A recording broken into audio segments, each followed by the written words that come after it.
കർത്താവിൻ്റെ നിസ്തുല്യ നാമത്തിൽ നിങ്ങൾക്കേവർക്കും എൻ്റെ സ്നേഹ വന്ദനം. ഇന്ന് ഞാൻ കഷ്ടപ്പാടുകളിൽ ക്ഷമയോടെ ഇരിപ്പാൻ യാക്കോബ് 5:7-11 വരെയുള്ള വാക്യങ്ങളിൽ നിന്നും ഉള്ള സന്ദേശം നിങ്ങളുമായി പങ്കുവയ്ക്കുവാനായി ആഗ്രഹിക്കുന്നു. ആദ്യമായി സമാധാനപൂർവമായ ആലോചനാത്മക ശൈലി. ഈ വചനങ്ങൾ നമ്മെ ക്ഷമയുടെയും സഹനത്തിൻ്റെയും ദൈവത്തിൻ്റെ സമയത്തിലുള്ള വിശ്വാസത്തിൻ്റെ മഹത്വത്തെയും പഠിപ്പിക്കുന്നു. യാക്കോബ് അപ്പോസ്തലൻ പറയുന്നു, സഹോദരന്മാരെ, കർത്താവിൻ്റെ വരവ് വരെയും നിങ്ങൾ ക്ഷമയോടെ കാത്തിരിക്കുക.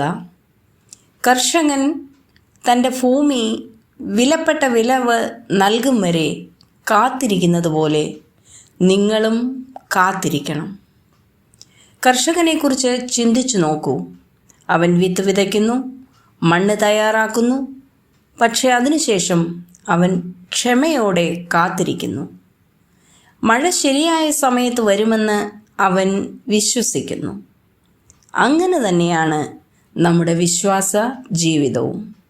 ദൈവം തക്ക സമയത്ത് പ്രവർത്തിക്കുമെന്ന് വിശ്വസിച്ച് നാം ക്ഷമയോടെ കാത്തിരിക്കണം. യാക്കോബ് നമ്മോട് വീണ്ടും പറയുന്നു, നിങ്ങളും ക്ഷമയോടെ കാത്തിരിക്കൂ, മനസ്സിനെ ഉറപ്പിച്ചിടുവീൻ, കർത്താവിൻ്റെ വരവ് അടുത്തിരിക്കുന്നു.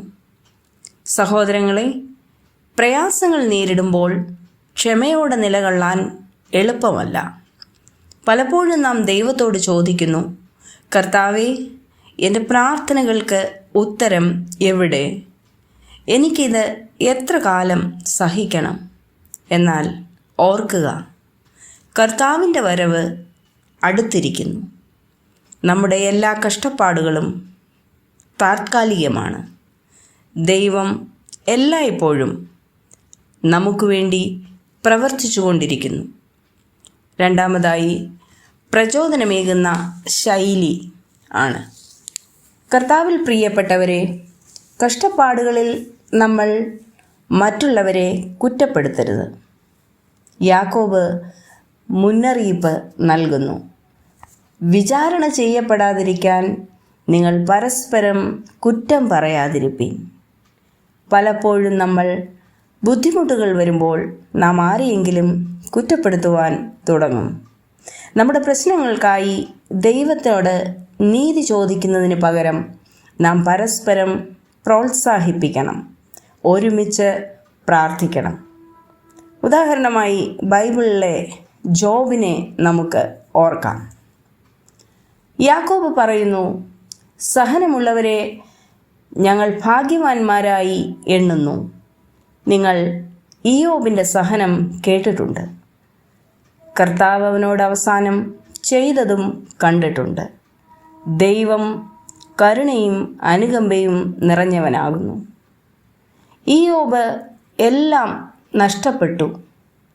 അവൻ്റെ കുടുംബം, സമ്പത്ത്, ആരോഗ്യം എല്ലാം.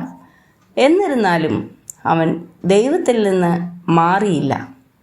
അവസാനം ദൈവം അവനെ പുനരുദ്ധരിച്ച് ഇരട്ടിയാക്കി അനുഗ്രഹിച്ചു. ഇത് നമ്മോട് എന്തു പറയുന്നു? ദൈവം എല്ലാം നിയന്ത്രിച്ചുകൊണ്ടേ ഇരിക്കുന്നു. ദൈവം കരുണയും അനുകമ്പയും നിറഞ്ഞവനാണ്.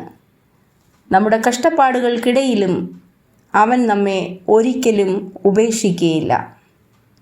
അവസാനമായി, ആത്മീയമായി ഉണർത്തുന്ന ശൈലി.